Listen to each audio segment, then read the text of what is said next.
¿Alguna vez te has parado a pensar que, mientras caminas distraídamente por calles antiguas, hay otro mundo silencioso justo bajo tus pies? Un mundo que no aparece en los mapas turísticos, que no se muestra en las fachadas iluminadas ni en las postales. Un mundo enterrado, olvidado, sellado por el tiempo, debajo de las ciudades europeas, debajo de cafés, iglesias y plazas, hay pasillos oscuros que respiran historia, túneles que no estaban destinados a ser vistos, pasajes que parecen contener algo más que piedra, polvo y silencio. Quizás sientas esto sin saber cómo explicarlo. Una sensación extraña al visitar ciudades antiguas, un suave peso en el pecho, como si el suelo albergara demasiados recuerdos, porque durante miles de años, generaciones han atravesado capas de secretos. Cada uno de nuestros pasos se basa en viejos pasos, en decisiones tomadas en la oscuridad, en decisiones tomadas lejos de la luz. La Europa que conocemos hoy no se construyó solo hacia arriba, sino profundamente hacia abajo. Durante siglos, se susurraron historias sobre túneles interminables, de ciudades subterráneas, de rutas secretas utilizadas en guerras, epidemias, rituales y huidas desesperadas. Muchos consideraron esto una exageración, como un mito urbano, como una leyenda creada para asustar a los niños o alimentar conspiraciones. Pero la verdad, poco a poco revelada por arqueólogos, ingenieros e historiadores, es aún más inquietante. Hay más de 10.000 kilómetros de pasajes subterráneos bajo las ciudades europeas, algunos mapeados, muchos olvidados, otros deliberadamente prohibidos. Estos túneles no pertenecen a una sola época, ni a un solo pueblo. Atraviesan imperios, religiones y colapsos. Algunas fueron excavadas cuando Roma gobernaba el mundo. Otros surgieron en la Edad Media, en tiempos de miedo, peste y persecución. Hay pasajes tan antiguos que nadie sabe exactamente quién los inició. Y lo más preocupante no es solo la cantidad, es la intención. Nada de esto fue hecho por casualidad. Cada corredor señala una necesidad profunda: sobrevivir, esconderse, proteger, controlar. Hay algo bajo tierra que siempre ha atraído al ser humano. Desde cuevas primitivas hasta búnkeres modernos, descender es un gesto ancestral. Descender es regresar al útero de la tierra. Está buscando refugio cuando el mundo de arriba se vuelve amenazador. Los psicólogos dirían que el subsuelo representa el inconsciente. Los místicos dirían que es el útero del mundo. Los historiadores dirían que es estrategia. Quizás sean todas estas cosas al mismo tiempo. Y si sientes que ciertas cosas no son coincidencia, tal vez este video sea exactamente lo que necesitabas escuchar ahora mismo. Porque esta no es solo una historia sobre túneles. Es una historia sobre lo que elegimos ocultar, sobre lo que enterramos cuando no podemos afrontarlo. Las ciudades hacen esto. Las civilizaciones hacen esto. Nosotros también. A lo largo de este viaje, descubrirá lo que realmente se encontró debajo de las ciudades europeas. Comprenderás por qué tantas áreas permanecen selladas hasta el día de hoy. Te darás cuenta de que cuanto más descendemos físicamente, más tocamos algo interno, humano y universal. Algo que hable de miedo, de poder, de fe y de memoria. Porque el subsuelo no solo contiene huesos y piedras, mantiene decisiones que cambiaron el curso de la historia. Entonces, antes de seguir adelante, permítase reducir la velocidad. Imagina que el suelo bajo tus pies se abre, no como una amenaza, sino como una invitación a ver más allá de la superficie, porque a veces lo que se esconde debajo es exactamente lo que explica todo lo que vemos arriba. Y la pregunta que queda, que resuena como pasos lejanos, es simple e inquietante. ¿Qué más permanece oculto, esperando a ser encontrado? Hay un momento en el que la historia deja de ser algo lejano, guardado en libros, y empieza a susurrar directamente bajo nuestros pies. Este momento llega cuando nos damos cuenta de que los túneles europeos no son casos aislados, ni obras aisladas de una época concreta. Forman algo más grande, una maraña silenciosa que traspasa fronteras, lenguas, religiones y siglos, como si todo el continente hubiera tomado, en algún momento, la misma decisión inconsciente: excavar. Durante mucho tiempo, los arqueólogos creyeron que se trataba de estructuras desconectadas. Un túnel aquí, una cripta allá, una galería olvidada allá. Pero cuando los mapas subterráneos comenzaron a superponerse, surgió algo inquietante. Los pasajes no solo se multiplicaron, sino que se acercaron. Algunos casi se tocan. Otros parecían seguir patrones similares de profundidad, orientación y función. Poco a poco, se hizo imposible ignorar la verdadera escala de lo que se estaba revelando. Más de 10.000 kilómetros de espacios excavados bajo las ciudades europeas. Estos túneles no nacieron de un único gran proyecto. Son el resultado de decisiones repetidas a lo largo del tiempo. Cada vez que el mundo de la superficie colapsaba, alguien miraba al suelo y pensaba, tal vez sea más seguro allí abajo. Las guerras empujaron a la gente a la clandestinidad.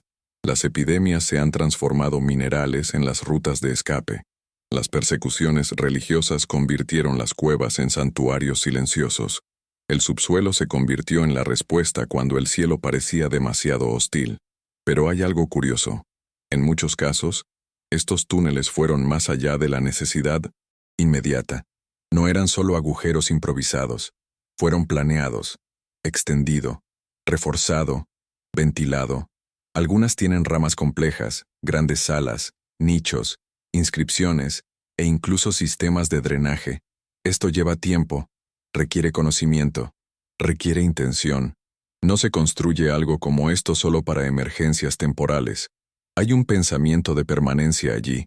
Las antiguas leyendas siempre han apuntado en esta dirección. Las historias medievales hablaban de rutas secretas que unían los castillos con los monasterios.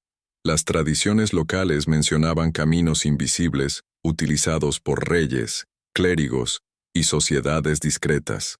En las aldeas pequeñas, los residentes advirtieron a los niños que no entraran en agujeros que no tienen fin. Durante siglos, estas narrativas fueron descartadas como exageraciones populares, hasta que la ciencia empezó a confirmar parte de ellos. Las excavaciones modernas han revelado túneles debajo de ciudades que nunca se imaginó que tuvieran subterráneos tan vastos. En algunos casos, las obras públicas han atravesado accidentalmente muros antiguos, dejando al descubierto corredores intactos que han estado sellados durante cientos de años. La conmoción no vino solo por el descubrimiento, sino también por la inevitable pregunta, ¿por qué nadie habló de esto antes? En muchos archivos históricos hay lagunas, menciones vagas, silencios demasiado largos, como si la clandestinidad hubiera sido deliberadamente excluida de la narrativa oficial. Si algo dentro de ti está despertando ahora, quédate ahí hasta el final de este viaje. La respuesta puede estar aquí, porque lo que empieza como una curiosidad histórica, rápidamente se convierte en algo más profundo. Los túneles europeos parecen reflejar un patrón humano universal. Cuando falla la luz, buscamos refugio en las sombras. Cuando el mundo de arriba amenaza, creamos un mundo de abajo. También hay una dimensión psicológica que es difícil de ignorar. Bajar siempre ha sido un símbolo de enfrentamiento interno. En las mitologías, los héroes descienden al inframundo antes de regresar transformados. En la espiritualidad, el silencio de la tierra representa la introspección y la revelación. Quizás estas estructuras no solo servían al cuerpo, sino también a la mente y al alma. Quizás el subsuelo era un espacio donde el tiempo se ralentizaba y el ruido del mundo se amortiguaba. Lo más inquietante es darnos cuenta de que, aún hoy, no lo sabemos todo. Muchos túneles permanecen cerrados. Otros son conocidos solo por unos pocos especialistas. Algunos ni siquiera aparecen en los registros públicos. Bajo las ciudades modernas, llenas de tecnología y movimiento, aún existen pasillos donde nunca llegó la luz eléctrica, donde el aire es viejo, donde el pasado no terminó. Y a medida que nos acercamos a las ciudades específicas, los nombres y los mapas, una pregunta comienza a ganar fuerza, casi imposible de ignorar. Si se hicieron, usaron y luego olvidaron tantos túneles, ¿qué pasó exactamente allí abajo que hizo que el silencio fuera la mejor opción? Cuando miramos ciudades como París, Roma, Nápoles o Edimburgo, vemos monumentos, avenidas iglesias y plazas que parecen contar toda la historia. Pero eso es solo la mitad de la verdad. La otra mitad está escondida, silenciosa, enterrada en capas que rara vez aparecen en las fotografías. Cada una de estas ciudades tiene una versión invisible de sí misma, un reflejo subterráneo, hecho de túneles, cámaras, escaleras y pasillos que atraviesan siglos como venas bajo la piel. En París, por ejemplo, la ciudad de la luz se asienta sobre un mundo de sombras. Millones caminan a diario sin darse cuenta de que, metros más abajo, hay un laberinto que se extiende por cientos de kilómetros. Las catacumbas no aparecieron como un monumento conmemorativo, nacieron por necesidad. La ciudad creció demasiado rápido, los cementerios se desbordaron, y la muerte tuvo que descender. Los huesos fueron transferidos, apilados, organizados en silencio. Pero junto con ellos, descendieron historias, epidemias, revoluciones y secretos. No todas las galerías son oficiales. Muchas permanecen cerradas, solo parcialmente cartografiadas, como si la propia ciudad hubiera decidido no recordarlo todo. Roma sigue un patrón similar pero aún más antiguo. La capital de un imperio se construyó sobre capas sucesivas de sí misma. Cada civilización que ha pasado ha dejado algo detrás, literalmente bajo tierra. Los templos paganos se convirtieron en cimientos de iglesias. Se enterraron casas para dar paso a nuevas calles. Pasajes subterráneos conectaban arenas, palacios y edificios administrativos. Algunos se utilizaban para trasladar a la gente, otros para esconderse. El metro romano es una línea de tiempo vertical, donde descender es retroceder, y cuanto más profundizas, menos claras se vuelven las respuestas. En Nápoles, la relación con el underground adquiere un tono casi visceral. Excavada en roca volcánica, la ciudad ha desarrollado una impresionante red de túneles y cuevas. Inicialmente utilizados para extraer materiales de construcción, estos espacios fueron reutilizados a lo largo de los siglos. Durante las guerras, se convirtieron en refugios. En tiempos de crisis, escondites. Hay informes de barrios enteros que sobrevivieron bajo la superficie mientras las bombas caían arriba. El underground napolitano no es solo el pasado. Es una memoria viva, llena de miedo, adaptación y resistencia. Edimburgo, por otro lado, alberga un tipo diferente de oscuridad. Debajo de la ciudad histórica, hay calles enteras enterradas. Antiguas callejuelas, casas y tiendas que simplemente fueron cubiertas cuando la ciudad se expandió hacia arriba. La gente siguió viviendo allí, durante un tiempo, en condiciones precarias, privadas de luz y aire. Con el tiempo, estas áreas fueron abandonadas y acordonadas. Lo que hoy queda son pasillos, donde el silencio parece más denso. Lugares donde la vida cotidiana se interrumpió abruptamente y nunca se reanudó. Lo que une a estas ciudades no es solo la existencia de túneles, sino la función simbólica que han asumido. El subsuelo se convirtió en el espacio de lo que no se podía ver, de lo que había que sacar de la vida pública: muerte, enfermedad, persecución, pobreza, estrategias militares, rituales discretos. Todo lo que amenazaba el orden visible fue derribado, como si bajar fuera una forma de negar, pero también de preservar. Hay algo profundamente humano en esto. Cuando no sabemos cómo afrontar algo, lo ocultamos, lo guardamos en cajones, en sótanos, en capas internas de la mente. Las ciudades hicieron lo mismo. Cada túnel es una decisión colectiva de silencio. Cada pasaje sellado es un acuerdo implícito para olvidar. Y sin embargo, nada desaparece por completo. Lo enterrado sigue existiendo, esperando. Con el avance de la tecnología, parte de este mundo oculto empezó a reaparecer. Escaneos, trabajos de infraestructura e investigaciones arqueológicas han sacado a la luz corredores que nadie recordaba. En algunos casos, se encontró que los edificios modernos estaban sostenidos por vacíos antiguos, espacios que nunca han sido completamente documentados. Esto plantea una pregunta incómoda. ¿Cuántas ciudades conocen realmente el terreno sobre el que están construidas? Estos sótanos también desafían nuestra noción de linealidad histórica. Muestran que el pasado no está detrás de nosotros, sino debajo, literalmente sosteniendo el presente. Caminamos sobre decisiones tomadas en momentos de miedo y urgencia. Vivimos en estructuras hechas para tiempos en los que el futuro era incierto, y tal vez siga siéndolo. A medida que viajas por estas ciudades invisibles, algo queda claro. El metro europeo no es solo un conjunto de túneles, es un espejo, un reflejo de las elecciones humanas frente al caos. Cuando la superficie se vuelve insostenible, descendemos. Cuando la luz amenaza, buscamos sombra. Y al hacer esto repetidamente, creamos mundos paralelos, ocultos pero profundamente conectados con quienes somos. Y a medida que avanzamos para comprender cómo se construyó todo esto, surge una nueva preocupación, más técnica, más concreta y quizás incluso más inquietante. ¿Cómo fue posible excavar todo esto con las herramientas y el conocimiento que creemos que poseían esas épocas? Cuanto más se estudia el subsuelo europeo, más difícil resulta aceptar explicaciones sencillas. Estos no son solo túneles excavados, rudimentariamente. En muchos casos, lo encontrado desafía directamente lo que creemos sobre las capacidades técnicas de las épocas en las que surgieron estas obras. Las paredes son demasiado regulares, los techos, demasiado estables, las distancias son demasiado largas. Hay allí un nivel de planificación que parece incompatible con herramientas básicas y conocimientos limitados.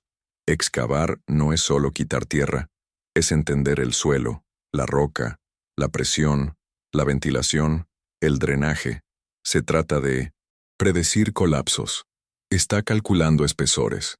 En varias ciudades europeas, los túneles atraviesan capas geológicas complejas, pasando por piedra caliza, arcilla, basalto y roca volcánica. Algunos siguen trayectorias precisas durante kilómetros, manteniendo constante la altura y el ancho. Otros se ramifican en patrones que se asemejan a los sistemas de ingeniería modernos. Todo ello sin mapas detallados, sin máquinas industriales, sin electricidad. Durante mucho tiempo los historiadores recurrieron a la explicación más cómoda. Se hicieron poco a poco. Generación tras generación, poco a poco se van ampliando los pasillos. En algunos casos, esto tiene sentido, pero en otros, simplemente no explica la uniformidad encontrada. Hay túneles que parecen haber sido completados en su totalidad, no en etapas improvisadas. Hay marcas en las paredes que indican técnicas consistentes, repetidas y casi estandarizadas. Otro punto rara vez discutido es la eliminación del material excavado. Por cada kilómetro de túnel es necesario retirar toneladas de roca y tierra. ¿A dónde se fue todo esto? En las ciudades densamente pobladas, incluso en la Edad Media, no era sencillo transportar volúmenes tan grandes sin dejar registros claros. En algunos lugares no hay signos evidentes de esta eliminación, como si el material hubiera sido reutilizado de manera extremadamente eficiente o eliminado de maneras que aún no comprendemos del todo. La ventilación es otro misterio. Muchos de estos túneles tienen una circulación de aire sorprendentemente buena, incluso después de siglos. Esto sugiere que quien los diseñó entendió los principios básicos del flujo de aire, la diferencia de presión y la renovación atmosférica. En estructuras largas y profundas, sin una ventilación adecuada, la supervivencia sería imposible. Aún así, estos espacios funcionaron y trabajaron durante largos periodos. La iluminación también plantea interrogantes. En túneles muy utilizados, uno esperaría encontrar signos claros de hollín, humo o residuos de antorchas. En algunos casos esto aparece. En otros casi no quedan rastros. Esto llevó a los investigadores a preguntarse si existían métodos de iluminación alternativos o si determinadas zonas solo se utilizaban ocasionalmente. La ausencia de respuestas definitivas no hace más que ampliar la sensación de falta de conocimiento. Cuando los ingenieros modernos observan algunas de estas estructuras, muchos admiten que se sienten incómodos, no porque sean imposibles, sino porque requerirían coordinación, disciplina y conocimientos que rara vez asociamos con periodos considerados primitivos. Esto nos obliga a revisar una idea profundamente arraigada, que el pasado fue técnicamente ingenuo. Quizás no lo fue, quizás simplemente dio prioridad al conocimiento que no sobrevivió en los libros. También existe la hipótesis de que parte de estos conocimientos se transmitían de forma oral, prácticamente, entre maestros y aprendices. Conocimientos constructivos que no fueron escritos, sino vividos. Técnicas transmitidas de generación en generación, adaptadas al contexto local. Cuando estos linajes se perdieron, el conocimiento desapareció con ellos. Lo que quedó fueron las estructuras, silenciosas, sin manuales de instrucciones. El subsuelo europeo, en este sentido, es como un texto escrito en una lengua parcialmente olvidada. Podemos leer algunas palabras, entender fragmentos, pero no el mensaje completo. Sabemos cuándo se utilizaron algunas de estas obras, pero no sabemos exactamente cómo fueron concebidos, ni por quién en determinados casos. La ingeniería está ahí, el contexto no. Esta incertidumbre es incómoda, porque amenaza una cómoda narrativa de progreso lineal. Preferimos creer que cada generación sabe más que la anterior. Esa tecnología siempre avanza, pero los túneles sugieren algo más. Sugieren picos de conocimiento seguidos de pérdidas, avances que no fueron acumulados, sino olvidados, como si la humanidad aprendiera ciertas lecciones demasiado pronto y luego las dejara atrás. Y esto nos lleva a una reflexión inevitable. Si estas estructuras no fueran simplemente respuestas improvisadas a las crisis, si requirieran tanta planificación y habilidad, entonces su función fue quizás más profunda de lo que creemos. Quizás no fueran solo caminos o refugios. Quizás eran espacios pensados para algo concreto, algo que uniera supervivencia, poder y significado. Esto es exactamente lo que comenzamos a ver cuando observamos cómo el subsuelo fue utilizado no solo como refugio, sino como escenario de rituales, estrategias y control. Cuando observamos el uso continuo del metro a lo largo de la historia europea, queda claro que estos espacios nunca fueron solo soluciones prácticas. Asumieron funciones simbólicas, estratégicas y espirituales. El underground se convirtió en un territorio donde la supervivencia física se mezclaba con la necesidad de control, silencio y transformación. Caer no se trataba solo de huir. Estaba cruzando una frontera invisible entre el mundo público y el mundo oculto. En tiempos de guerra, los túneles servían como refugios vitales. Poblaciones enteras aprendieron que cuando el peligro venía del cielo o de las calles, la tierra ofrecía protección. Los niños, los ancianos y los heridos fueron llevados al fondo mientras la superficie ardía. El movimiento clandestino absorbió el miedo colectivo, pero al mismo tiempo, estos espacios crearon jerarquías. No todos tuvieron acceso. No todos conocían los caminos. Conocer el subsuelo era tener poder. Durante las persecuciones religiosas, el papel de estos túneles se volvió aún más delicado. Grupos considerados herejes, minorías religiosas y comunidades clandestinas encontraron bajo tierra un lugar donde rendir culto y preservar su fe. Misas, rituales e iniciaciones se desarrollaban lejos de los ojos del poder oficial. La oscuridad protegió. Silencio salvado. La clandestinidad pasó a asociarse no solo con la supervivencia, sino también con la verdad oculta, con aquello que no podía existir a la luz del día. Con el tiempo, las instituciones se dieron cuenta del valor estratégico de estos espacios. Iglesias, órdenes secretas y gobiernos comenzaron a controlar las entradas, mapear rutas y sellar corredores. El metro dejó de ser solo un refugio improvisado y se convirtió en un instrumento de dominación. Quien controlaba lo que había abajo, también controlaba lo que podía o no emerger.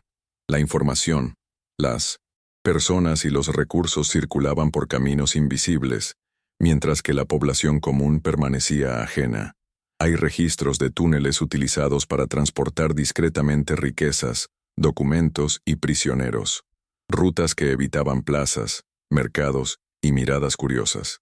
En algunas ciudades los pasillos conectaban palacios con fortalezas, monasterios aquellos a los castillos, los tribunales a las prisiones. El metro funcionaba como una ciudad paralela, con sus propias reglas, accesibles solo para aquellos que estaban iniciados en ese mapa oculto. Además de la función política, hay una capa más profunda, casi siempre ignorada, el ritual. Desde la antigüedad, El descenso a la Tierra ha estado asociado a procesos de transformación. Las iniciaciones simbólicas, los juramentos y los ritos de iniciación, a menudo tenían lugar en espacios oscuros y cerrados separados del mundo exterior. El metro ofrecía el escenario perfecto para ello. Allí el tiempo parecía suspendido. La identidad podría disolverse y reconstruirse. No es coincidencia que tantas tradiciones espirituales asocien el conocimiento profundo con el silencio y la oscuridad, el útero de la tierra, el interior de la cueva, el camino de abajo. Todo esto apunta a la misma idea. Para encontrar algo imprescindible hay que bajar. Muchas órdenes comprendieron este simbolismo y lo incorporaron a la arquitectura subterránea, no solo como metáfora, sino como una experiencia física y emocional. Psicológicamente, esto tiene sentido. El subsuelo refleja el inconsciente humano. Lo que no queremos ver, lo empujamos hacia abajo. Miedos, traumas, deseos, recuerdos. Las ciudades hicieron lo mismo. Crearon espacios donde lo indeseable podía almacenarse, controlarse o transformarse. Cementerios subterráneos, hospitales improvisados, prisiones ocultas. Todo lo que amenazaba el orden visible fue desplazado a la sombra. Pero este tono nunca es neutro. Acumula energía. Acumular historias no contadas. A lo largo de los siglos, latín, clandestinidad europea se convirtió en un depósito de decisiones difíciles, elecciones extremas y secretos incómodos. Cada corredor lleva consigo señales de urgencia y miedo, pero también de una intención clara. Alguien decidió que debería existir, y alguien decidió quién podía entrar. Es por eso que, aún hoy, muchos de estos túneles permanecen cerrados o con acceso restringido, no solo por seguridad estructural, sino por herencia simbólica. Hay un recuerdo de que ciertos lugares no deberían ser ampliamente conocidos, que no es necesario desenterrar todo lo que está enterrado. La preservación y el silencio, en este contexto, van de la mano. Si algo dentro de ti siente que este tema va más allá de la curiosidad histórica, confía en ese sentimiento, porque el metro no es solo piedra y tierra. Habla de poder invisible, control ejercido fuera de la vista del público, de decisiones tomadas en la oscuridad que dieron forma al mundo de la superficie. Y cuanto más entendemos esto, más nos damos cuenta de que algunos túneles no fueron olvidados por casualidad. Se mantuvieron fuera de su alcance, sellado no solo con piedras, sino con silencio. Y ahí es exactamente donde empezamos a tocar la parte más delicada de esta historia. Hay un punto en el que la curiosidad histórica encuentra una barrera invisible, un límite que no lo imponen las rocas, el riesgo de colapso o la falta de tecnología, sino las decisiones humanas. En toda Europa, innumerables túneles permanecen cerrados, inaccesibles, al público y en algunos casos, incluso a los investigadores. Puertas metálicas, muros de hormigón y registros incompletos marcan lugares donde el subsuelo deja de ser un pasado y se convierte en un tema sensible. Oficialmente, las justificaciones son casi siempre las mismas.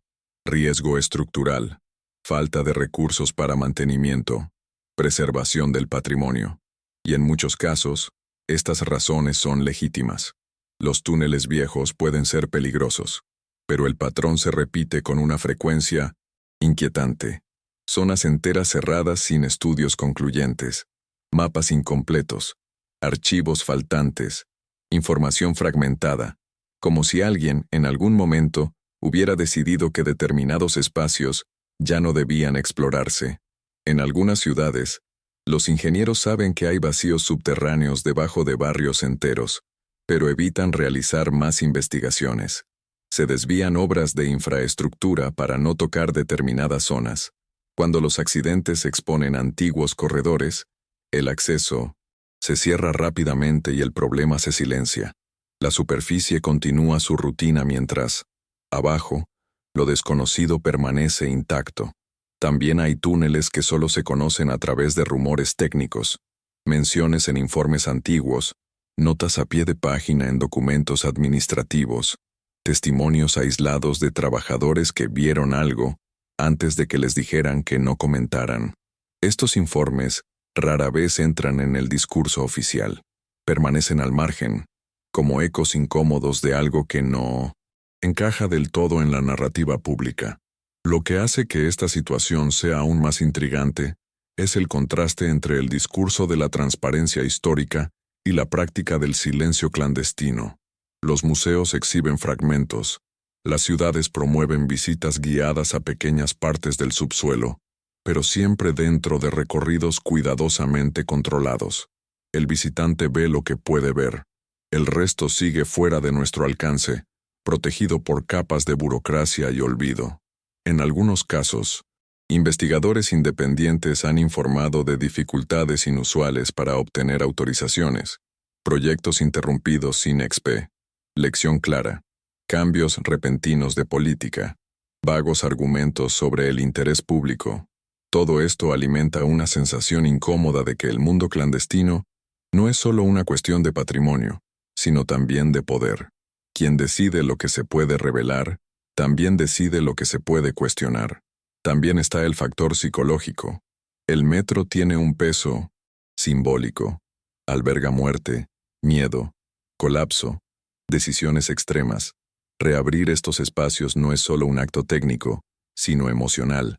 Sacar a la luz corredores utilizados en momentos de desesperación colectiva puede desestabilizar narrativas cómodas sobre el progreso y la civilización. Quizás sea más fácil mantener enterrados ciertos recuerdos. Además, hay túneles que cruzan fronteras históricas sensibles, multas utilizadas en persecución, detenciones informales, desplazamiento forzado, espacios donde desaparecieron vidas sin registro oficial. Revelar estos lugares puede significar reabrir heridas, responsabilizar a las instituciones y cuestionar versiones consolidadas de la historia. El silencio, en este contexto, funciona como una forma de autoconservación colectiva, pero el silencio tiene un costo. Lo que no se elabora regresa en otras formas. Leyendas urbanas, teorías, miedo difuso. El subsuelo cerrado alimenta la imaginación, precisamente porque no se explica. Las puertas selladas plantean dudas. Los pasillos prohibidos despiertan sospechas, y cuanto menos se dice, más espacio se abre para interpretaciones extremas. También hay un aspecto más práctico y contemporáneo. En un mundo cada vez más inestable, el subsuelo vuelve a ser visto como un recurso estratégico. Infraestructura crítica, refugios, rutas alternativas. Lo que alguna vez fue viejo, puede volver a ser relevante. Mantener el control sobre estos espacios significa mantener opciones. Y las opciones, en contextos de poder, rara vez se comparten.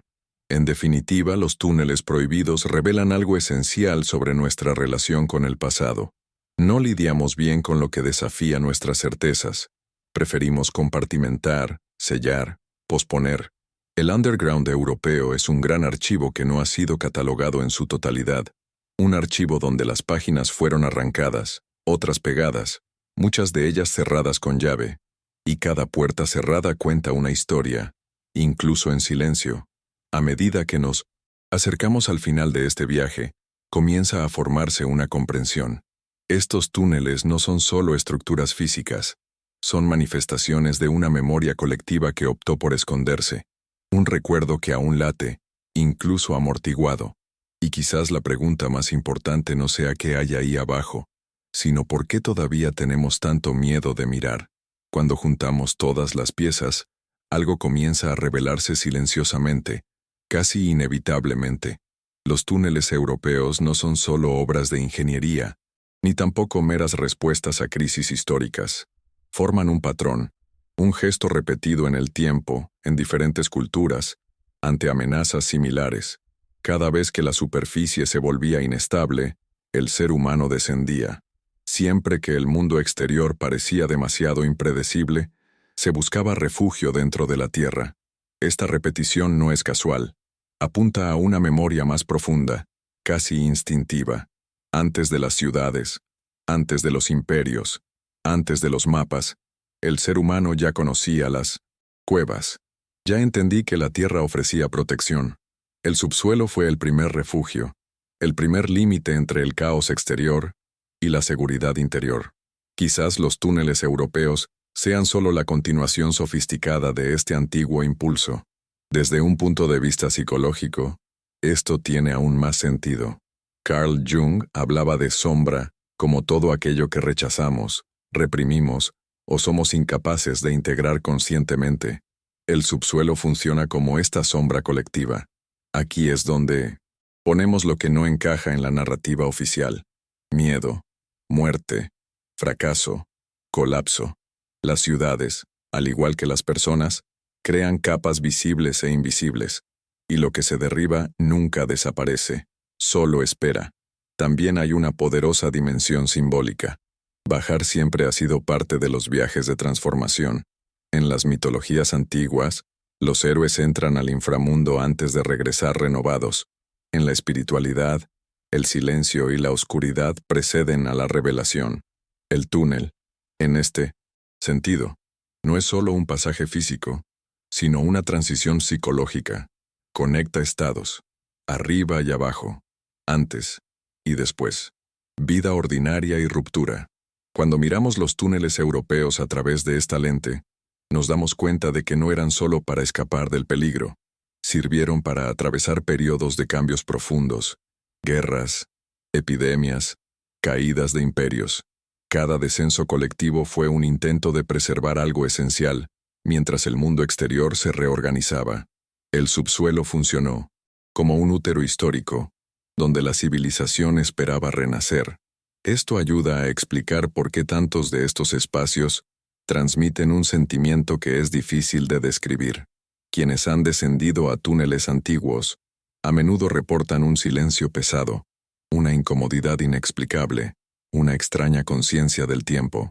No es solo falta de luz, es la percepción de que ese lugar ha absorbido emociones humeantes, anas extremas, desesperación, esperanza, fe, miedo, todo mezclado y presionado contra las paredes. En todo el mundo encontramos estructuras similares: ciudades subterráneas, redes de cuevas adaptadas, túneles rituales. Europa no está sola en este gesto, pero allí, tal vez debido a la densidad histórica y la continuidad urbana, este patrón se hizo más evidente. Capa sobre capa, generación tras generación, siempre construyendo sobre lo que vino antes, sin eliminar nunca por completo lo que había debajo. La memoria subterránea de la humanidad no está escrita solo en libros. Está grabado en la roca, en pasillos estrechos, en puertas selladas. Ella nos recuerda que el progreso no es solo la ascensión, también es retiro, protección, espera. No toda la sabiduría proviene de la luz. Algunos nacen en silencio. Y quizás por eso estos túneles siguen inquietándonos. Nos recuerdan algo que preferiríamos olvidar: que la civilización es frágil, que el mundo puede cambiar rápidamente, y que, en los momentos decisivos, nuestra respuesta más antigua sigue siendo válida. Para descender, esperar, sobrevivir. Y cuando llegue el momento, resucitar, llevando marcas de lo vivido en la oscuridad. A medida que nos acercamos al final, ya solo queda un último descenso. No físico, sino interior. Porque entender el underground europeo es, en definitiva, afrontar lo que despierta en nosotros: el silencio, la memoria, y la pregunta final que resuena, como pasos lejanos en un pasillo vacío. Al final de cada descenso hay un silencio diferente, un silencio que no te asusta, pero que te obliga a escuchar.